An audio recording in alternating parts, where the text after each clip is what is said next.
Commander Velthak of the Hegemony's Third Fleet had been feeling quite pleased with himself until exactly 47 seconds ago. The successful recruitment of 37 human specimens from the outer colonies had gone smoothly, too smoothly, his tactical officer had warned. But Velthak had dismissed such concerns. Humans, despite their recent galactic reputation, were still just primitives from a backwater system. Now, staring at the personal files his intelligence staff had finally decoded, Velthak felt his respiratory systems beginning to malfunction. Commander, his aide, Sub-Lieutenant Crix, tentatively approached the command platform. The medical evaluation reports are ready for your review. Velthak's clawed appendages trembled as he accessed the files. Age classifications began scrolling across his visual display. 7 years, 12 years, 9 years, 15 years, 6 years. Crix, Velthak's voice, came out as a strangled whisper. Remind me. In human biology, at what age do they reach full maturity? Approximately 18 of their standard years, Commander. Why do you? Crix stopped mid-sentence as his own display updated with the age data. His skin immediately shifted to the mottled grey pattern that indicated extreme fear in his species. Commander, Crix said very quietly, we need to discuss something privately. Minutes later, in the shielded briefing chamber, Crix had managed to locate the relevant files from the Galactic Council's xenobiology database. His hands shook as he activated the holographic display. Commander, according to these records, human offspring, which they call children, are not just protected members of their society. They are. Crix paused, checking the translation matrix. The most protected members of their society. Velthak sank into his command chair, which automatically adjusted to support his suddenly weakened posture. Define most protected. Sir, humans have something called parental instincts that appear to override all rational thought processes when their offspring are threatened. Historical records show that human parents have single-handedly fought off predators 5 times their size, survived impossible odds, and, Crix's voice dropped to a whisper, declared war on entire civilizations to protect their young. The command chamber's emergency lighting began flashing as proximity alarms activated throughout the ship. Commander, came the panicked voice of Navigation Officer Zurek over the comm system. We have incoming vessels. Massive signatures approaching from the Sol system.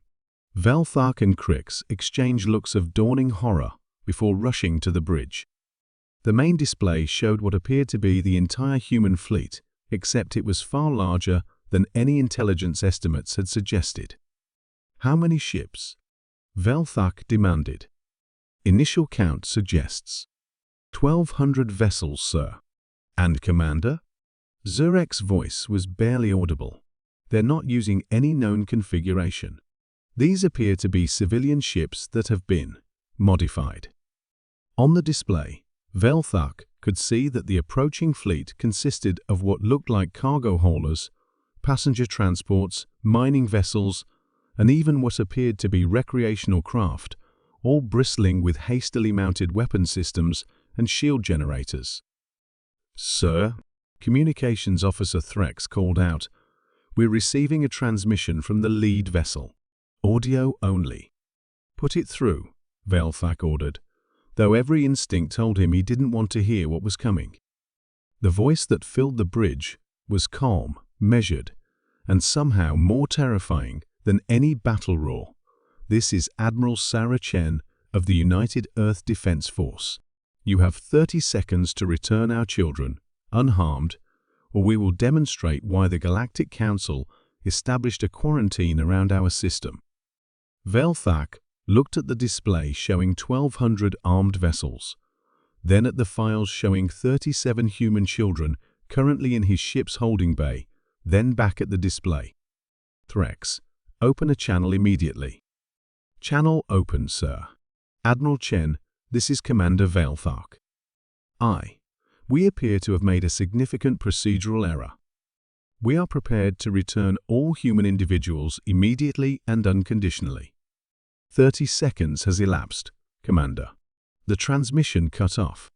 What happened next would later be studied in military academies across the galaxy as an example of what human tactical doctrine classified as disproportionate response. The human fleet didn't destroy Velthak's ship that would have risked the children. Instead, they systematically disabled every single system except life support and artificial gravity, while somehow leaving the holding bay's environmental controls completely untouched. Within 17 minutes, human boarding parties had secured the ship, verified the children's safety, and established what they called a family reunion area in the main cargo bay.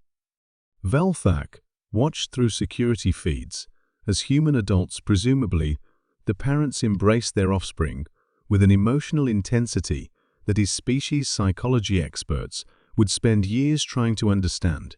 Commander, Sub-Lieutenant Crick said softly, "There's something else in the files." "What now?" Velthak asked wearily. "The children we took. They weren't just random humans. Some of them are the offspring of the same humans who ended the Centauri vegan war." Velthak closed his eyes and tried to calculate how many different ways his career was now terminated. "Sir?" came a new voice from the communications station. "We're receiving another transmission. This one from the Galactic Council." "Put it through," Velthak sighed. The familiar voice of Council Speaker Morgantha filled the bridge, carrying a tone of exhausted resignation that spoke of eons of experience with galactic catastrophes. "Commander Velthak, this is an official Galactic Council inquiry. Please confirm, did you, in fact, capture human offspring?" "Yes, Speaker." "Are you completely insane?" "That appears to be the consensus, Speaker." "Commander, we are dispatching a full diplomatic team to assist with your surrender negotiations. Do not, under any circumstances, make this situation worse." "How could I possibly make this worse?" "Trust me, Commander. When it comes to humans, there's always a way to make things worse." As if summoned by the speaker's words, Admiral Chen's voice returned to the comm system. "Commander Velthak, we've reviewed your ship's records. It appears this operation was authorized by the Hegemony High Command." Velthak felt his career slip from terminated to historically catastrophic. "Yes, Admiral.